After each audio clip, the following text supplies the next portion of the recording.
I am the moderator. My name is Chris Donahue. My grandchildren are 9th generation Pittsburghers, so this thing means a lot to me. What is the role of a moderator? We've heard from our Irish ambassador, and I could only think that the proper role of the moderator reminds me of the role of a cadaver at an Irish wake. And what is the connection between the moderator and the cadaver at an Irish wake?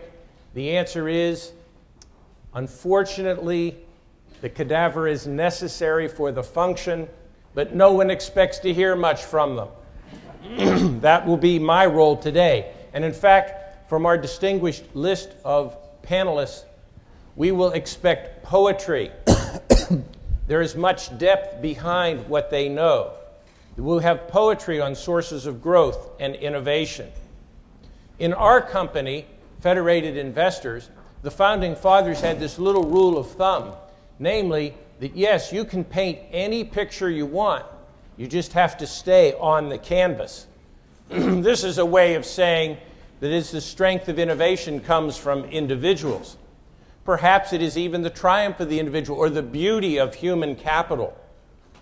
These are things that would help us, I think, avoid Malthus disease or even worse, Irish fatalism. So what we intend to do in this panel is do the light thing. If you want the heat thing, head on downtown with your posters. That's not what we're about. We have serious professionals with serious commentary. And I feel like I did when my one daughter, we would play wiffle ball during the summer.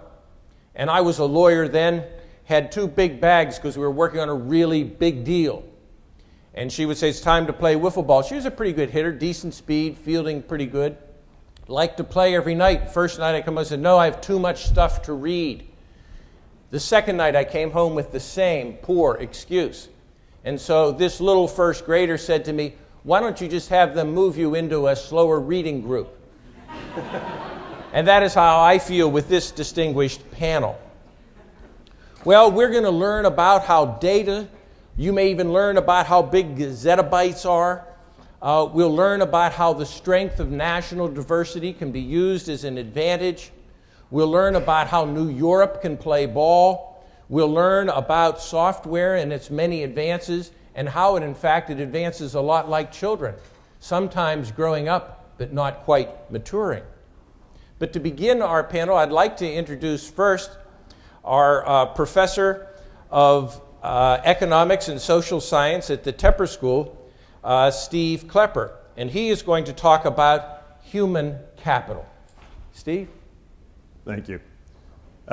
So I want to talk a little bit about accumulating research, which I've played a part in, and my co-author Serguey Braguinsky has as well, that digs into the question about where do new firms come from, particularly great new firms that help build an economy.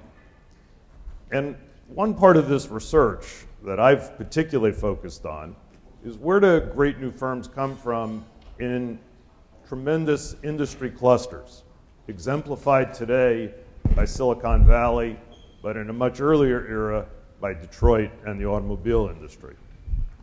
So this is a question, obviously, of utmost importance, both to the United States and globally. How do you grow these great modern firms? And I think one of the surprising things that's come out of the research in economics is to find that about 20% or so of all the entrants into new industries are actually founded by people who worked in firms in the same industries. And most importantly, these turn out to be the best performers. The best and the brightest are started by people that were already in the industry, setting up competing firms. And this is particularly true from the best and the brightest that come from yet the best performing firms. And this is nowhere more true historically than Silicon Valley. This is perhaps the most extraordinary engine of economic growth, not just in modern times, but perhaps ever.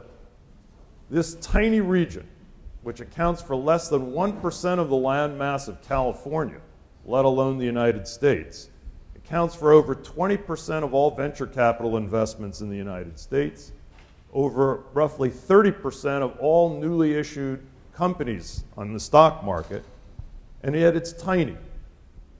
So how could a region like this grow so enormously back in the 1950s, almost being a cow pasture.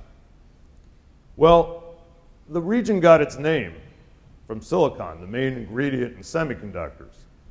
And nobody disputes the fact that it's the semiconductor industry that really got Silicon Valley going.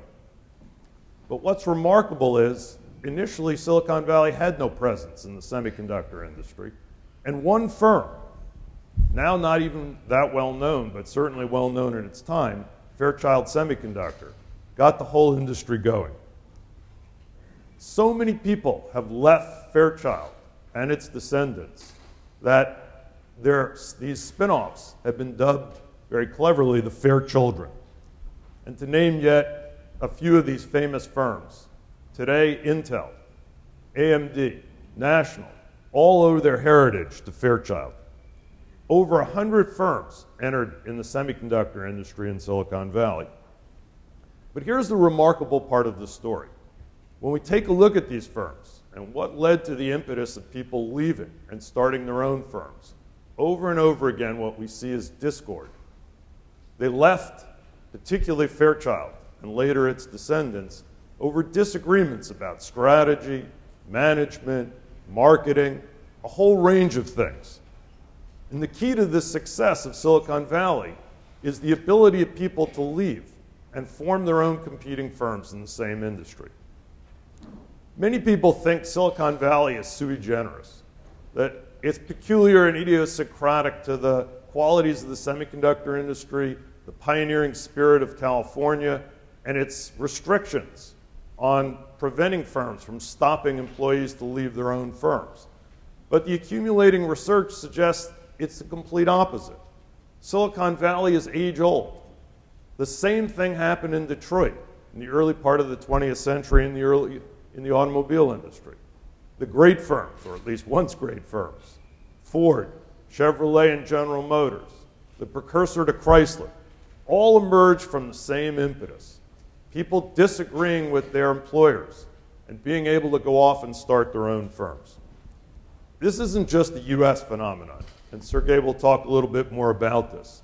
It's true of many places today. The Israeli information and communication technology industry, which has been an enormous success, the Australian and New Zealand wine industries, and even countries like Bangladesh and its growing cotton garment industry. So what's the lesson about this, both for the United States and globally? Well, the lesson is it's incredibly easy to suppress this kind of activity. And indeed, established firms always want to suppress this, or nearly always, and try aggressively to do it. We see a recent inadvertent change in the law in Michigan that strengthened the ability of employers to prevent employees from leaving and competing with them. And early analyses suggest that what's happening is it's suppressing both employee mobility and the formation of new firms, something Michigan can hardly afford at this moment. This is just one way that this can be suppressed. And there are much deeper global lessons, both for the United States and the rest of the world. I'll turn that over to Serguey. Thanks, Stephen. Well, I would like to indeed pick up where you left over and take a more global, international perspective, basically about the same issues. The ideas and opportunities about which Stephen talked and chances to develop these opportunities into new businesses and whole new industries are actually very important, even perhaps more important than many other things that have been described as being very important in international development. Like you often hear that a lot of countries cannot reach the level of development of the US and other advanced nations because of poor institutions. And that's the kind of research that I've been doing, partly because my own background, I come from the former Soviet Union where I grew up, and I witnessed the collapse of the Soviet Union, the start of the transition to a market economy, with which many hopes were associated, but eventually, so far, it hasn't led to really, to what everybody hoped 15 years ago it would lead. And the main culprit was supposed to be poor institutions, and to some extent this is correct, but when you compare the situation in Russia at the start of the transition, or the situation in many other countries, including the same Bangladesh, these countries are all in the state where there are no good institutions, and nevertheless, some countries do develop. And one of my research areas, which is related to Japan, led me to look into how Japan became the first ever non-white, non-European, or not an offspring of a European nation country to assimilate advanced Western technology and become a major economic power. It turned out that it all started, everybody's familiar with the post-World War II Japanese miracle, but the first and perhaps even more important Japanese miracle took part in the late 19th century, when the country didn't have any modern institutions. Indeed, it didn't have even a corporate law. And nevertheless, corporations emerged one after another with pretty good supervision of its management by powerful shareholders who did not rely on any kind of developed financial markets to do that. And I'm talking about the first modern Asian industry, which was cotton spinning industry in Japan, that eventually became one of the largest industries in the world, the second actually only after Britain. All this happened based on not on some kind of an institutional reform that preceded it, but precisely based on those factors that Stephen mentioned were clearly important later on in Silicon Valley and in other examples that he mentioned. It was the free exchange of ideas, the free exchange of workers, and most importantly, it was importing global ideas and then using them to produce things that would be exported globally. As we all know, many Asian, well, the East Asian miracle of post-World War II era, not just Japanese, but other Asian tigers, is very well known. And one of the most characteristic features, once again, is importing a lot of great technologies, processing them by means of very elaborate interaction of firms within those countries, and then going back to the global market with new products and basically capturing those global markets. So all this tells us the same lesson that the Silicon Valley and other examples that Stephen gave tell us about, that the exchange of ideas, the free flow of ideas, and not just abstract floating in the air ideas as they're sometimes represented in economics, but ideas embodied in workers, in pioneering entrepreneurs, is the key not just to growth of industries within countries, but to international growth. And in this regard, the only other thing I want to mention is the role of mobility of workers, not just domestically, but internationally. That did play a big role, according to my study, in what happened in Japan in the 19th century. They basically sent their best and brightest to study abroad. Then these people chose to come back and created this industry. This happened with the Taiwanese semiconductor industry, as far as I know. Again, a lot of people who came to study and work in the US then went back and created startups back in Taiwan. This benefited not only this issue is often misunderstood on both sides. There is a talk of international workers coming and displacing home country engineers in the US. There's a talk of brain drain on the developing countryside. And I think both these worries are greatly exaggerated, if not completely misplaced, because there is little or no evidence that American workers or American engineers are being displaced by competition from immigrants, and there is very little evidence of negative effects of brain drain on the countries which export talent to the United States. So in our joint paper, we state unequivocally that perhaps the immigration policies should be tailored to promoting this exchange of workers internationally rather than putting restrictions on them. I understand that there are national security concerns, but I grew up in the Soviet Union, as I mentioned, the most regulated country in the world, and we all knew that bad guys will always find ways around even the strictest of regulations. It's only the good guys who are prevented from doing good things by these kind of things. So I think there are some favorable trends under the current administration of shortening the processing time for green card holders, applicants, I think that H-1B caps are certainly a very bad idea that maybe should be abolished altogether. And the 2-year home country residency requirement, which is another thing that is even little mentioned in the current debate, where the United States basically offer countries that want their people back free way of doing it by preventing these people from staying in the United States, which affects a lot of developing countries, is also something that I don't think benefits either the United States or the countries that requested it from the U.S. government. Thank you, Steve and Sergey. Erika, from your perch as a professor in the Department of Engineering and Public Policy, you've done a lot of research on how nations can take these new ideas and work them with their own aspects and come up with diversity as a strength. Could you put another flavor on what our two opening professors went with? Sure, absolutely. I'd be happy to. I tend to want to quote Paul Krugman. He's a Nobel Prize winner, and in 1995, he criticized economics for occurring in a wonderland of no spatial dimensions. And I believe the same is true today of engineering management, our corporate management of technology, as well as nations' innovation policies, both within their nation and internationally. So that's a big statement for me to make, and the question is, why do I believe that? So I'm an engineer by background, and my research shows that when you move manufacturing overseas, due to differences, not everyone focuses on labor costs and the difference in labor costs. But if you look at cultural differences, manufacturing operational differences, so we're talking differences in yields, in downtimes, in material quality, material cost, those differences are so significant as that when you model them, you find that they switch the most competitive technology. And for a matter of fact, the most competitive technology in the United States, when you're looking at this, is the hot new emerging technology.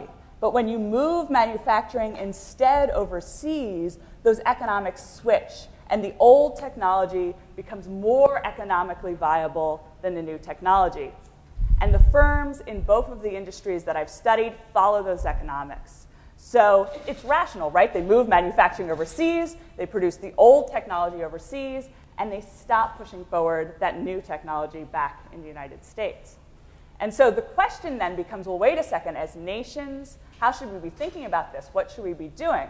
And I think the first thing that I would say as we think about this problem is that I don't believe this necessarily needs to be the case. The problem here is that the engineers back in the developed countries in the United States are manufacturing or creating these new products with the US manufacturing environment in mind.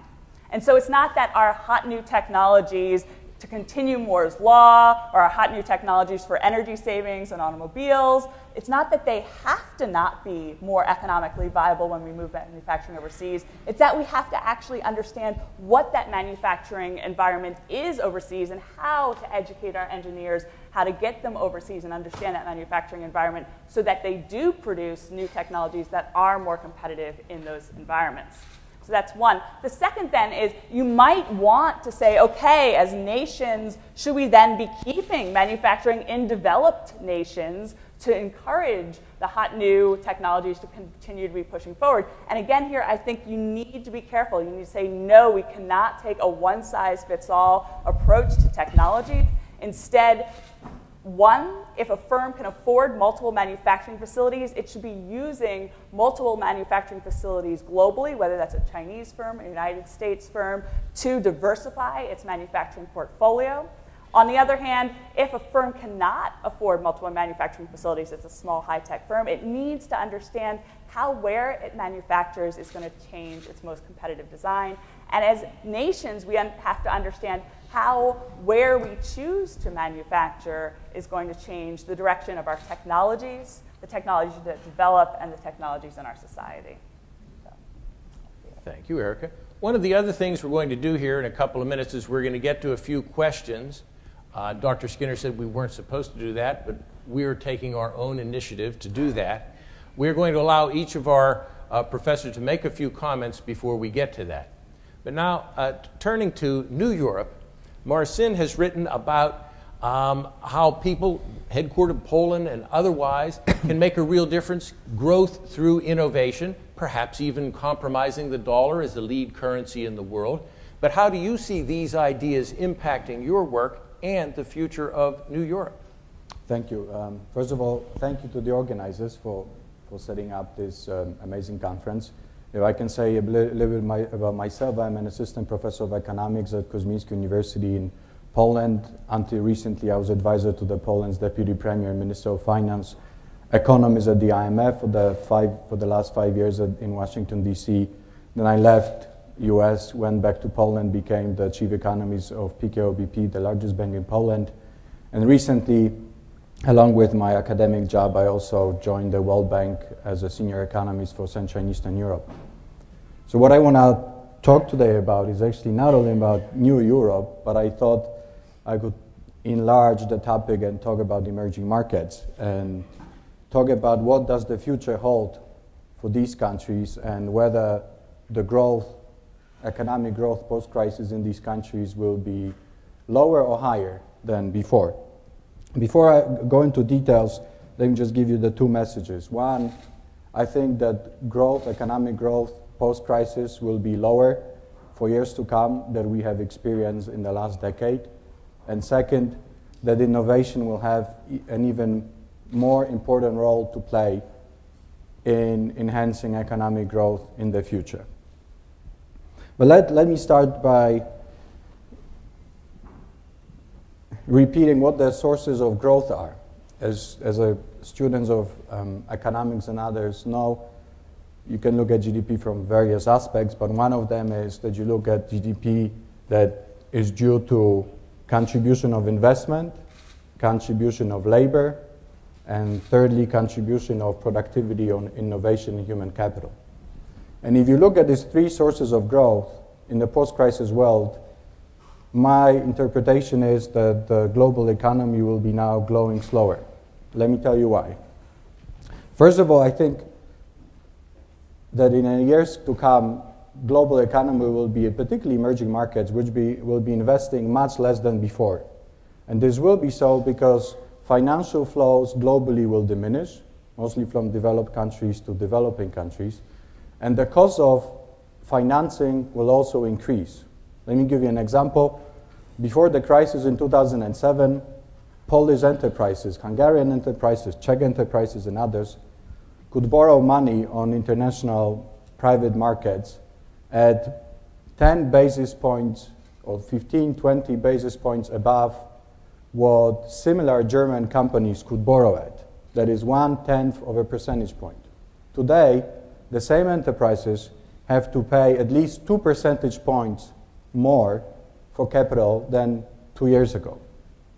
So all other things equal, enterprises in emerging markets will be investing less in the near future and probably also in the medium-term future.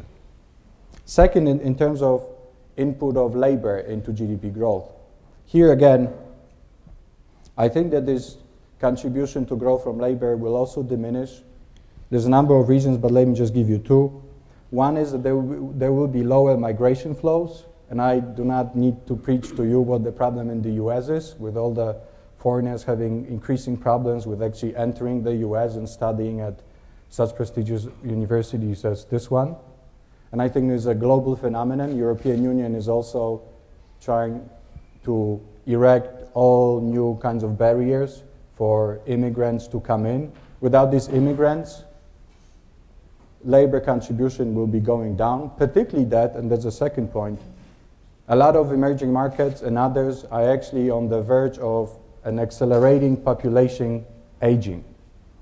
Let me take an example of China. They've been very successful with implementing their one-child policy. That is, one family could only have one child. This has been great for savings and investment in the last 20 and 30 years. But very soon, the same kids, the other side of the coin will be that the population in China will be aging very quickly, which will mean that a lot of people will retire and will no longer contribute to increasing GDP. And third of all, and most importantly for this session, the third source of growth is innovation. And here I am slightly more optimistic than about the other two factors. And let me enumerate 3 arguments for why one could be optimistic and 3 arguments for why one could be a bit more pessimistic. On being optimistic, I think the important part is that we still don't know whether information and communication technologies, ICT, have produced all the applications that these general purpose technologies can produce. And as an example, when the steam engine was first developed, as everyone knows, it was used to pump water out of coal mines in Wales and Scotland. And only later people discovered that the steam engine could be used for everything, almost everything else. It's similar with ICT. We don't know what other applications can be developed in the future, mostly in Silicon Valley, I guess, that can rejuvenate productivity growth worldwide. And second, importantly, ICT also helps immensely to diffuse knowledge globally. I mean, for now, for someone in Poland, Bangladesh, Africa, Paraguay, you just need to go on Google and write whatever you want, and you will get some part of the knowledge that you were seeking. I mean, I wish my students were actually doing less of it, but they're back at the university. But the knowledge is right there. And third, human capital globally is improving. It's not only that students from emerging markets are coming to the US, but locally, domestically, universities are very quickly improving, and this will also bring benefits in the future. But on the negative side, productivity growth cannot very often come without higher investment. And then I said that if cost of financing will increase, there will be lower investment and therefore lower productivity growth. I mean, you have to buy computers before you can get the benefit of them. If you don't have money, don't have access to financing, or the financing is costly, you're not going to buy computers. Second, I think global public budgets for years to come will be significantly squeezed. They will have to pay off the debts that have been accumulated during the crisis. What will it mean? That some of the spending items that are less politically sensitive, like innovation and human capital, will be compromised. So again, as a source of productivity growth, this will diminish. And third of all, population aging. I mean, the question is, can you teach an old horse new tricks? I don't know. But so far the research shows that with population aging, naturally the productivity growth rate can decline, because most of innovations are produced by people between the age of 30 and 45. If you look, for instance, at Nobel Prize winners, most of the research has been done during that age. So I don't want to go into the second part of what I wanted to say, which is what needs to be done to make sure that growth is faster. But let me just finish with this and just say that, again, in my view, economic growth in the near future globally will be slower, and innovation will have to play even a bigger part than before. Thank you. Marcin shows us that the beauty of economics professors goes overseas as well, on the one hand and on the other. And perhaps Bill Scherlis, as a professor of computer science, who's talked a lot about software that is only 5% of the economy, yet it's 25% of the growth and 40% of the productivity, perhaps this will tilt us towards the optimistic. Bill? Thank you. So this is a meeting about economics and policy. So why talk about software? Software is a kind of a secret ingredient in global business and innovation. It's not so much of a secret from practitioners, but it's perhaps more of a secret from economists and policymakers. So software has had a disproportionate impact on growth, as Chris just noted. And as you know, with the productivity paradox, there was this question about the role of ICT in productivity. As you know, that's documented. And it also we have this documentation regarding the relative scale of the software sector in the EC and the impact on growth and increased productivity. Software is everywhere. In a modern fighter aircraft, the percentage of total systems function that is enabled or manifest in software has risen to 80%. I've heard a figure of 40% quoted for modern automobiles. In organizations, the role of software has shifted from process support within functional silos to interconnecting systems within enterprises and also across enterprises. ERP within enterprises, SCM with the supply chain, CRM with customers. These technologies are now so widely adopted that the vendors consider the large firm ERP market to be saturated. So now the focus is not just on exploiting the ability to rapidly enact global processes within an enterprise, but also to analyze, link, and learn from the massive amounts of data that are collected. So largely as a consequence, IT staffs have stepped back from their traditional role in mediating between users and the IT systems, enabling direct interaction, which means that far more individuals in an organization and around the organization are empowered to take direct action, often with far-reaching consequences. And also as a consequence, these systems support immediate electronic enactment of decisions. And consider, for example, this current discussion about this millisecond stock trading look-ahead window. So all of these changes add up to tremendous agility, responsiveness, and flexibility enabled by software and ICT in the global enterprises. Now, deep technology advances have enabled all this. It's more than just savvy CIOs and good process. It's actually those who have the technological advantage do better, and they realize more benefits, both in terms of functionality, the kinds of things that they can do with the systems, and also flexibility. Consider, for example, Amazon, Google, and eBay. These technological advances have also enabled better control of buy versus build decisions and the enrichment of the supply chain, the global supply chain for the IT systems themselves. And this is this outsourcing phenomenon that we talk about so often. All of this sounds very good, that software is this kind of constantly growing source of value. But there's also a dark side to this story, which is that the engineering of innovative software has not yet matured into a rigorous discipline in spite of the pervasiveness of adoption of this building material of software. And in fact, the risks and difficulties are growing both in severity and diversity. We constantly experience failures related to reliability, cybersecurity, flexibility. Software-related problems have contributed to life-threatening failures in healthcare devices, space missions, cascading failures in telecom systems and power utilities. Small typographic errors have contributed to large decreases in market cap for some firms because of the impacts of those errors. And additionally, we struggle just to build the software in the first place, and too often fail. So we have this strange juxtaposition of technological sophistication, which is growing rapidly on the one hand, and growing risk on the other. We kind of expect our engineering disciplines to mature in the sense of arriving at repeatable practice. And this is the story in so many other areas. And we expect a kind of a natural path to repeatable practice, routinization, and commoditization. And this brings me to the point of my remark, which is that software is special.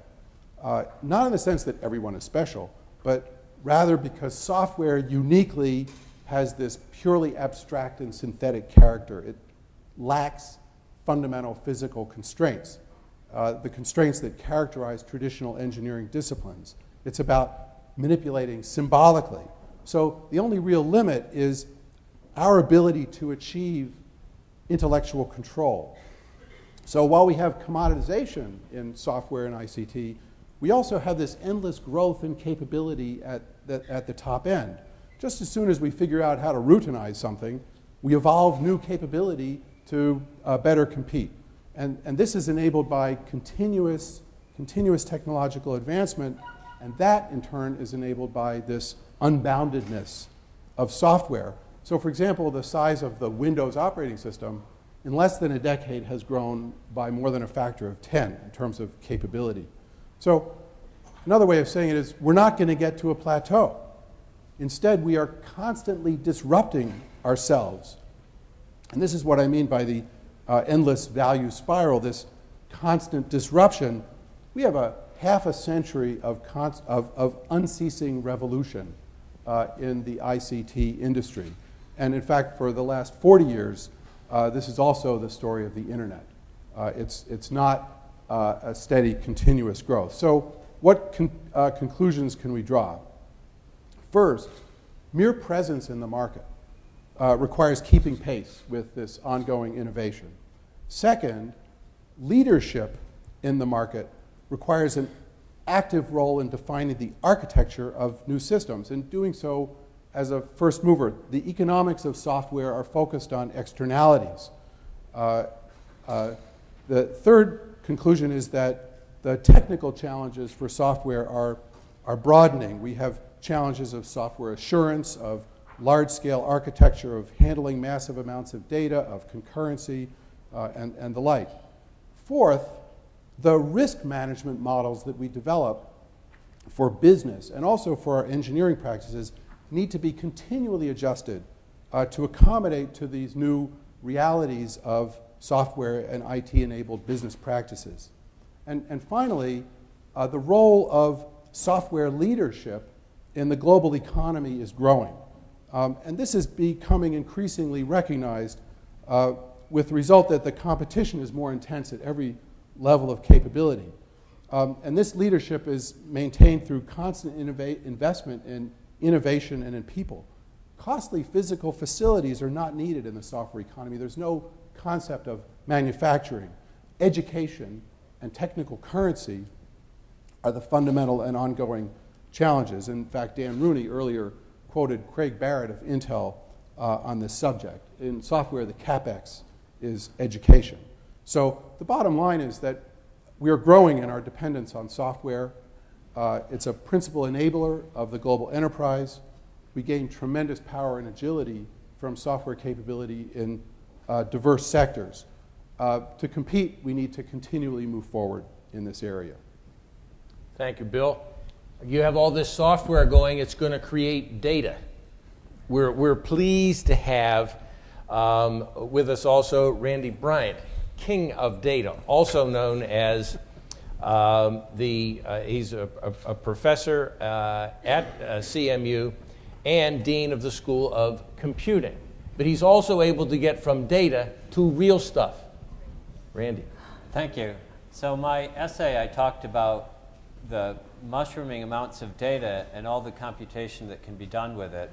A prime example being Google and the fact that they are made a multi-billion-dollar company whose whole business model is to collect data that's freely available over the internet, package it in a way that you find useful, and make you look at ads and click on them to gain revenue. So it's an amazing industry and really explosive growth.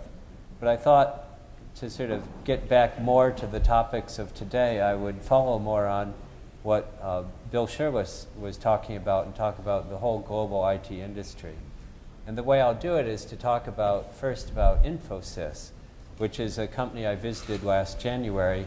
Of course, it's the largest of the Indian software companies and an economic miracle in itself.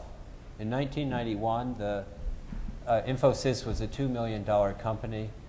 Today, it is a $5 billion company, which is a growth that's unprecedented. It employs about 100,000 people, most of them in India. And it's an interesting look at that every year they hire about 15,000 new people and put them through a training program and turn them into software engineers in a matter of 18 months. Now, compare that to the US, a comparative company would be Microsoft, which has roughly the same number of employees, 93,000 employees, although it's a $20 billion company. In the US, as the dot-com boom hit its peak, the number of students in the US majoring in computer science also reached its peak. And as the dot-com boom went into a bust, the number of US students plummeted to about a factor of 2 off of the peak. And we saw that actually in the number of applicants to our computer science program here also dropped by roughly a factor of 2. although we were looking for only 130 students out of 2,000 applicants, so we never really had a shortage. The interesting thing was the tail of that decline has been pretty long and hard in the U.S. because of a sense that, well, gee, if Infosys and its Indian counterparts are rising so quickly, and they hear all these stories about the number of IT jobs being outsourced, that must mean there's really no future in that. And a lot of very smart people and parents were telling their children, don't major in computer science. There's no future in that unless you're willing to work for 40 rupees a day. You should do something like safe, like be a banker, say. Good idea. But the reality is actually right now, today, there are more IT jobs in the U.S. than there were even at the top of the peak of the dot-com boom. And that's been the case for several years, in fact. That even though there's been an explosive growth in this business outside of the U.S., the U.S. has also maintained a strong and steady growth and continues to. So one interesting result, though, is that the number of students getting computer science degrees in this country is about 22,000 a year across all of the U.S. universities. And that's not really enough to sustain growth. And in fact, a lot of companies are having to hire in foreign countries now, not so much to decrease their labor costs, but actually because that's where the talent pool is.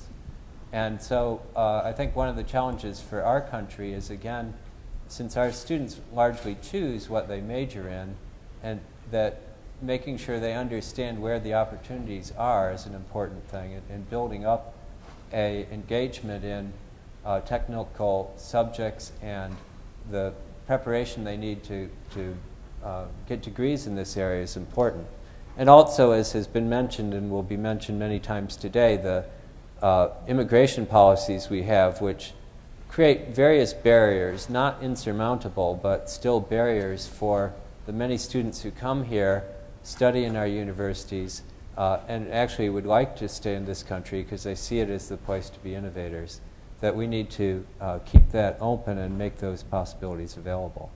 And then the final thing I'll say is to compare. You can't really compare Infosys to Microsoft, even though they sound very similar. The reality is Infosys is a company where the people come in and they're mostly coming out of the mid-level colleges of India, the so-called regional engineering colleges. They are not coming from the India Institutes of Technology, which is a minuscule fraction of the total output of the university system in India. And so they're coming in rather poorly trained, in fact, and that's why they have to go through an 18-month training at Infosys before they can become productive.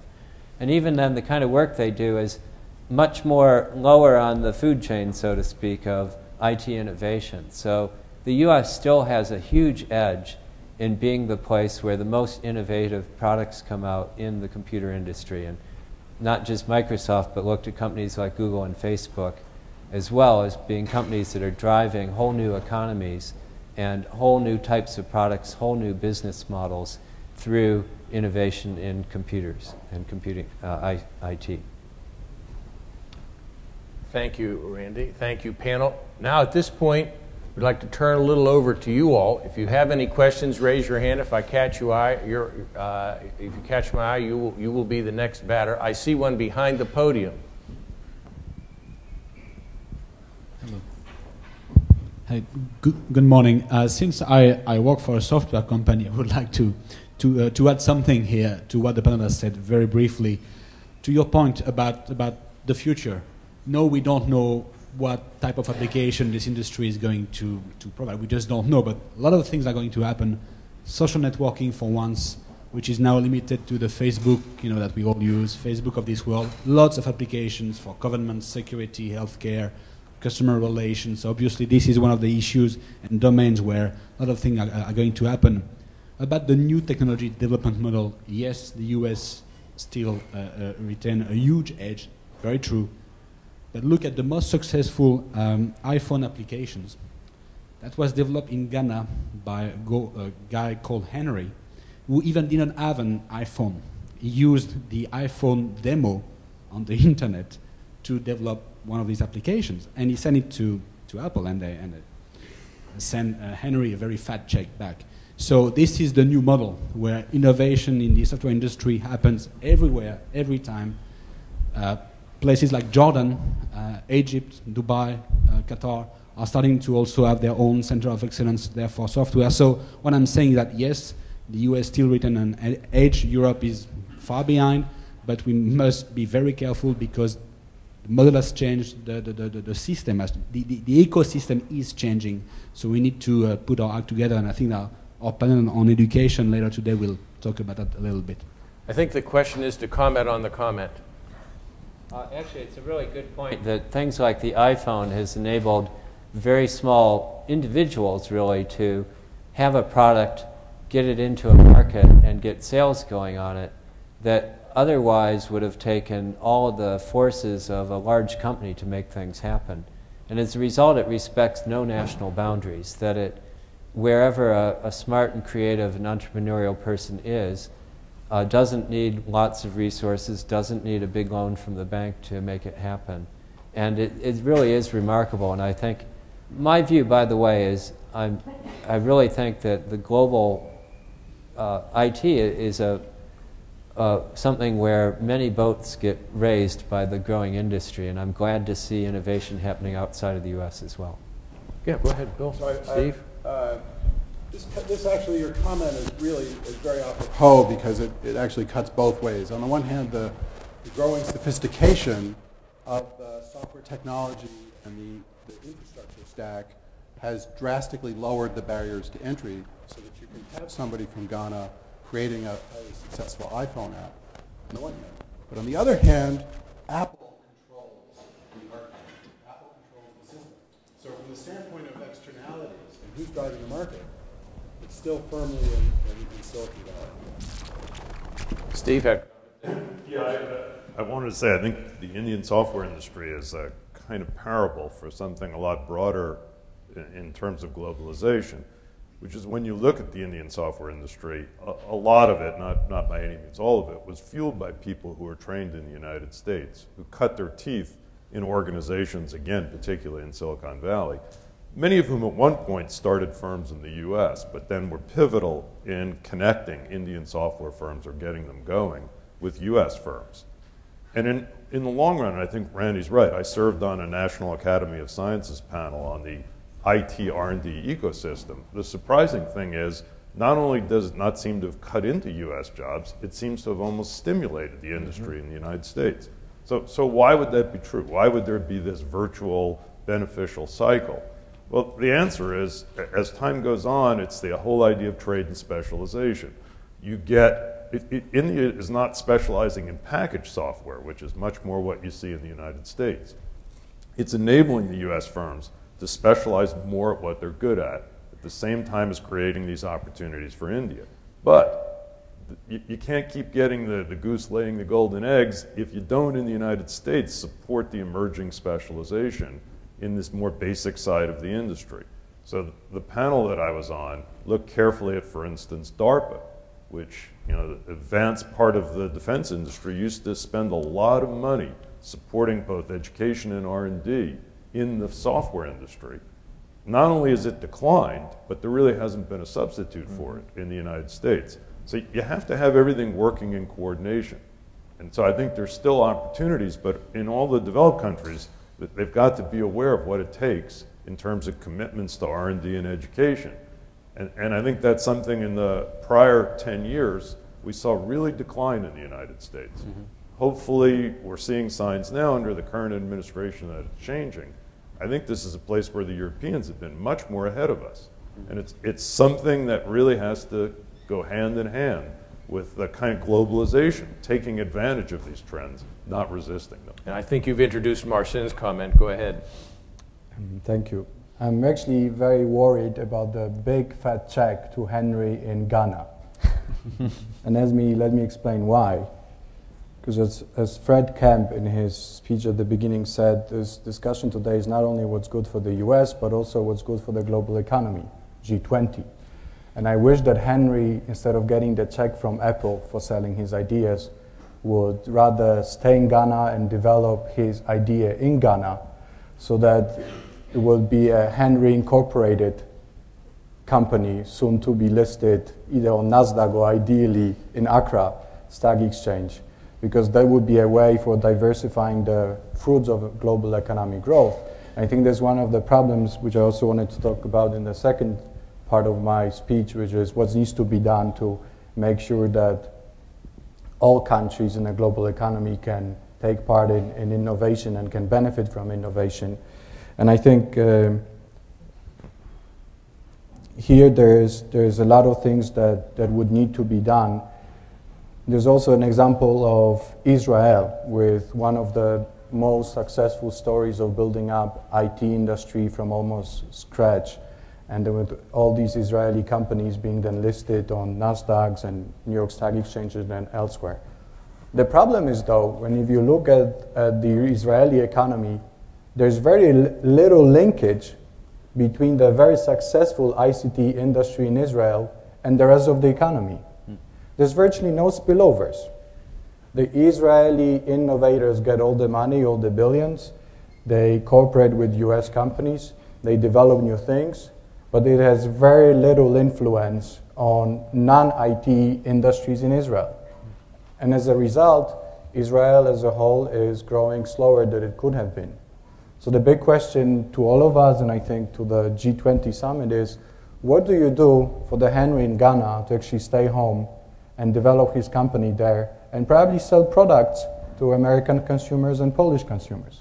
Thank you. Erika, I know that's right down the pike of your studies. So I think what's nice about your example is that it also points out specific characteristics of software and of the platform enabled by Apple that let that happen, that let Henry develop his technology on the Apple platform from far away. And I think it's important to then say in what industries, in what cases is that possible, and what cases is that not possible today. And so the example that comes to mind for me is the photonics industry today, which is a semiconductor industry, which is about where electronic semiconductors would have been 30 years ago. So we care about photonics because they matter for telecom and communications, for sensors, for medical applications, for solar applications in the long term. And today in photonics, on the manufacturing shop floor, they have yields of 2.3, 3.9%. So 2.3% of what goes in the door actually makes it out the back end. And their highly skilled PhDs are actually on the manufacturing line playing around. It's a craft-based industry. They don't know how to get these products out the door, and they can't just take these guys off the manufacturing line without the manufacturing line stopping pushing products out altogether. And so here's a high-tech industry, a chemical-based industry, a process-based industry, where it's not possible for someone far away to invent on the manufacturing process line. And the question starts to become, where can you do that? In what industries like software is that enabled? And where is that not possible? And what does that mean for where we're going to locate activities? Serguey, you want to wrap this up, and then we're going to look for another question? Yes, I just wanted to say that this whole story about the Indian software industry actually not hurting but helping the US software industry develop further is just an example, the most recent example of things that economists have known for ages, like when the Industrial Revolution happened in Britain, the Luddists wanted to destroy the machines that were supposedly replacing workers and leading to the loss of jobs. When industrial style agriculture, commercial agriculture, started emerging in England for the first time, there were enclosures and peasants were driven from lands to make room for sheep. And a lot of economists at the time, including notably Karl Marx, wrote about sheep eating people. Somehow all these gloomy predictions that the developments that displaces workers would really uproot completely their standards of living have failed to materialize. If there is anything new in this software, and I'm not a software specialist, but from what I hear, if there is anything new about this current stage is that the potential for growth are even more immense, because you can take this iPhone application and you can instantaneously reach literally hundreds of millions of consumers worldwide, which was something that was not possible without this kind of technology in the 18th or 19th century. So the responsibility is very strongly on the side of countries like the US who are at the technological edge to keep pushing it forward, and that could lead to a much faster actual growth in the future than we have experienced in the past. Thank you. Yes, just here. My name's Caroline Kaufman. I'm a lifetime resident of Pittsburgh and have lived through many of the economic downturns and upturns that our region has experienced. I was particularly intrigued by Erika's comments about manufacturing, because while I have a son who's an IT genius, I also have other members of my family who are very good with their hands, who would like to be machinists, and intrigued by the possibility that we have an educated workforce that are educated in other aspects of the manufacturing process and who actually like to build things with their hands. I'm also a fan of Paul Krugman, and his point about how we are developing the ideas and then off-siting the actual manufacturing and then importing these things back is a strange cycle, because we could be building the wind turbines here. We could be building the silicone sheets for photovoltaic cells here, particularly in an area like Western Pennsylvania, which has a long-standing tradition of a manufacturing base. And I'm wondering if the panel could comment upon that, if you will, hands-on aspect of the labor force, given the fact that CMU produces remarkably and genius-level IT specialists, but then the region actually builds its middle-class growth on people who make things with their hands. That should take us for the rest of the session. Go ahead, Erika. Well, I want to make one sort of expanding comment and one clarifying comment. I don't fall kind of in the same boat as most economists in the sense that what's different about the argument that I generally make is that when you move manufacturing, you change the most competitive technologies and thereby the trajectory of the firm and the industry as it changes manufacturing locations due to differences in different manufacturing locations. So it's a bit of a different argument, and it has different implications for what you might want to do about that. You might want to understand what are consumer preferences and what are manufacturing differences in China, and how will that change the economic viability of energy savings technologies for automobiles in the future as demand in China for automobiles supersedes demand for automobiles, for example, in the United States. But that being said, I have, in one of the two industries that I really have focused on, there is a case where on the ground understanding of the technology and of the manufacturing process is key in that industry for being able to get products out the door in the new technology back in the United States. And they did not, at this stage, have that type of expertise in China. And you can actually, it's an industry, the photonics industry, the people who have this particular expertise, it's so small you can count the professors and the graduate students they've been producing, and how many of those graduate students, there's two now, one who's a professor at the University of Hong Kong in China, one who's gone over to Singapore. So you can trace these people and how that knowledge might be starting to flow overseas in those capabilities. But the problem is that we don't yet, in this industry, have CAD technologies or software technologies that enable people to do the designs here in the United States and move the manufacturing overseas. And so what that would suggest is that if we do want to produce these two new technologies, and we do believe that's important, then that manufacturing may indeed have to stay here in its early stages when it's a high-tech, brand-new firm, it's small, it doesn't have yet a large market, and that there really is a demand for the manufacturing still here in the United States, which it's a very nuanced sort of sector where that becomes a real problem. And I know Steve wants to jump in on this one. Yeah, I really don't think the future is bright for the hands-on manufacturing side in Pittsburgh. And I don't think it's bright for anywhere in the United States, but that's not a bad thing. I think if you look at a lot of the sources of growth in Pittsburgh, I've been here 30 years, you look at healthcare, you look at sort of semiconductor IT, You look even at banking. These are really service-based areas, and they're exploiting the fact that the manufacturing side can be done cheaper in countries like Taiwan, which has developed a really vibrant semiconductor production, fabrication business, which has enabled the United States to specialize in the design of semiconductors. That's the kind of thing that CMU is perfectly well suited to train people in, and has trained an enormous amount of people. It's very much a kind of IT-based business. We, I think, now have about 12% of our labor force in manufacturing. That's really an extraordinarily low number. But if you look back 20 or 30 years ago, these same themes came up. I remember the cover of Time magazine featured the idea of the hollowed out corporation in the United States, decrying the fact that we were manufacturing less and less and was going to jeopardize the future of economic growth in the U.S. Dial forward 20 years. I think that's been completely wrong. The growth in the United States has been driven, particularly by IT. That's where a lot of the productivity advance has come. So it's hard to see resisting that in the future. It seems to me a better strategy is embracing it and figuring out what do you do as a region to ride it. I would love to get a question from one of our students. They're trying to hide, I can tell.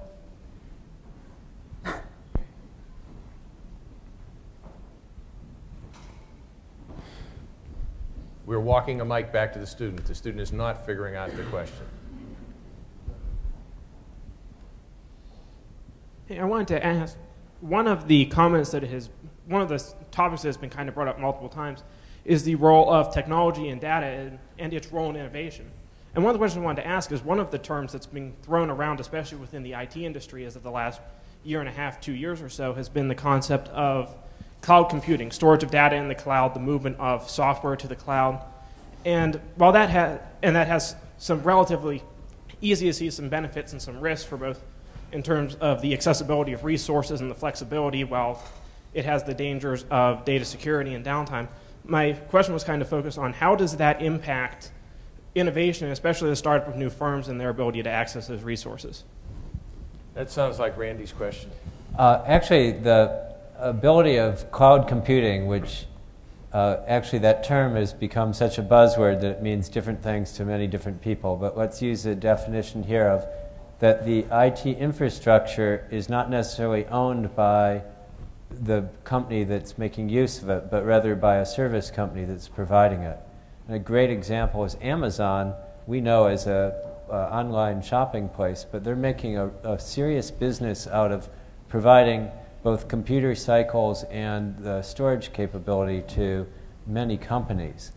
And it's also, similar to what we were talking about with the iPhone, become this amazing way that people with relatively small amounts of capitalization can jump into an IT-enabled business. So a lot of the, in fact, essentially all of the recent startup companies, so-called Web 2.0 companies, are making use of cloud computing as their basis, because it means that rather than having to take your precious venture capital, essentially diluting the equity in your company by buying a depreciating asset, namely computers, you can sort of rent it from these companies and as your revenue grows, you just rent more capacity. If your revenue shrinks, you rent less. And so you're not as beholden to very difficult planning and procurement cycles as well. So it's also become one of these great things that makes it possible for small individuals with very minimal capitalization to jump into business and become entrepreneurs.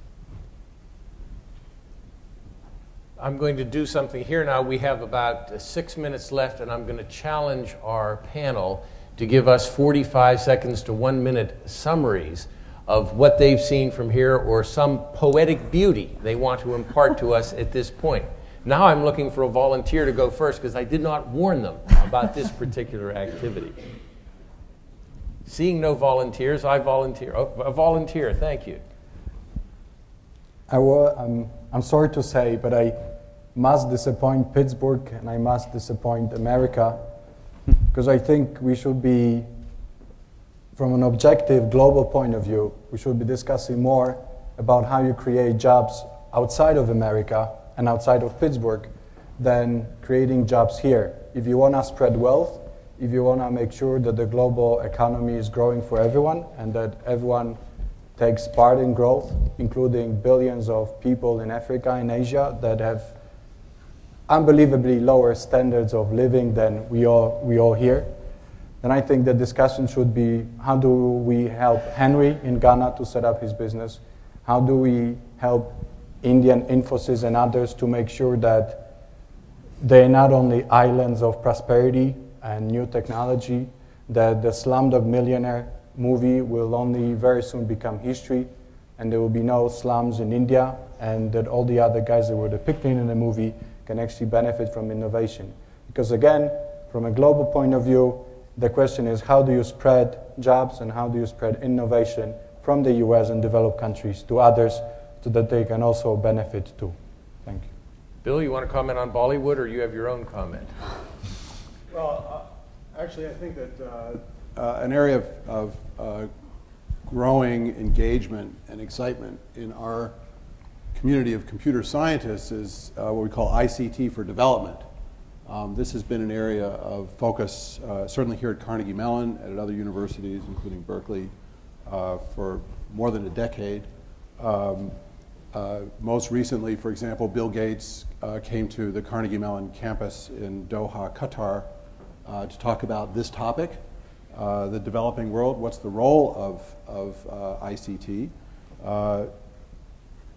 It's not about airdropping $100 laptops into remote rural villages in India or Africa. It's a much more subtle and nuanced story, and it addresses issues related to success in agriculture, to success in e-government, to a number of topics. So I think that in fact, many people in ICT see this as an opportunity to raise the level for the bottom third. Sergey? Yeah, I want to say basically, well, in the similar vein, and continue the topics that we already talked about here.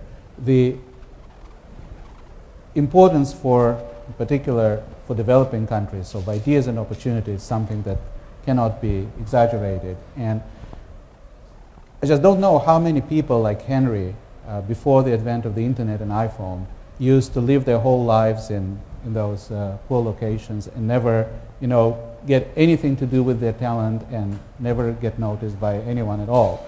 So there are a lot of things to be done to foster development, but the provision of ideas and opportunities and of information is, I think, something that can be done, given the global state, the current state of technology, very easily and without thinking of how to introduce more sound government or develop financial markets or other things that are immensely more difficult. So one thing that I think which is the responsibility of the United States and other advanced nations, to rethink the role of intellectual property rights and all this. For instance, there's again, I've heard this debate for a couple of years already. Google wants to scan all the books in basically all the libraries and make them freely available on the internet. They want to do it as a business. And somehow there are vested interests that keep resisting this.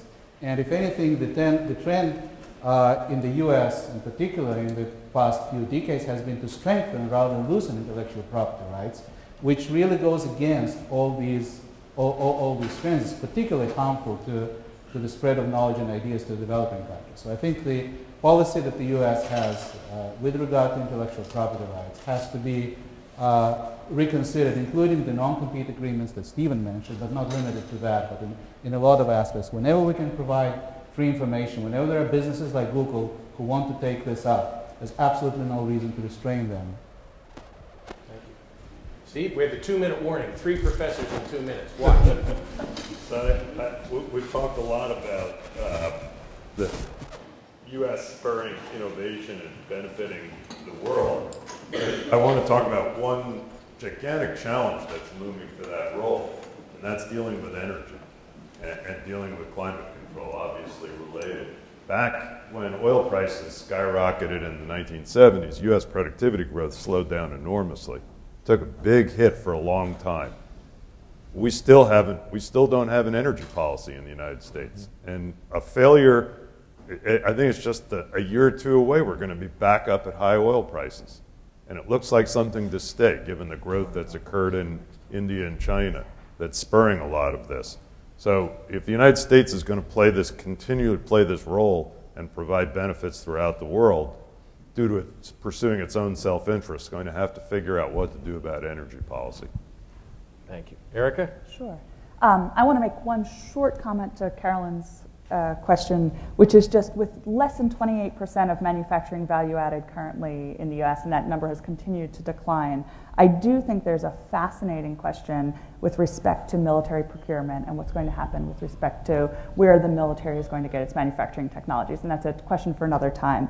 But in terms of concluding remarks, I think there's often this problem of the US is worried about what's going to China. China is worried about copying the United States. And one of the things that we forget in that debate is that there are these national differences, and that what is the most economically viable technology in the United States is not necessarily the most economically viable technology, both from a manufacturing and from a consumer preference standpoint in China or in other countries. And so the question is, how can we leverage those national differences? How can countries not just try to copy each other, but leverage that to the greater innovation globally and greater advancement of our society?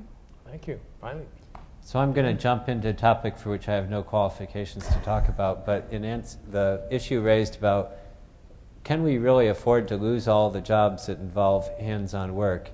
I think that it's a really fundamental core issue for our country of what is the meaning of I think the students coming out of Carnegie Mellon are going to do great in this world. They'll be very competing on an international scope at the highest levels. But what does it mean for the half or more of our country who are looking for what you'd call more vocational jobs? That traditionally you could be trained through an apprenticeship or through a vocational vo-tech college for a job that would last you your lifetime, using roughly the same skills over and over again. And now we're in a world where these basic job skills turn over every 5 to 10 years.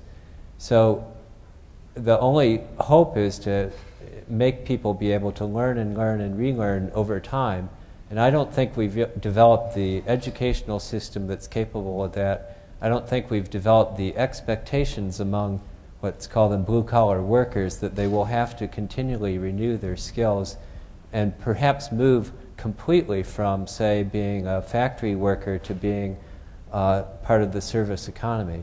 And I think it's a very core question for this country that's a difficult one. Thank you. Well, perhaps by that comment you've seen that Schumpeter's directive of creative destruction is always a challenge and never really has a perfect answer. What we've hoped to do today is to shed some light on the subjects and give you a mosaic of innovation and how it could come and the challenges. It has been an honor to serve with this great panel, and it's been an honor to have you as our audience, and we thank you very, very much for attending.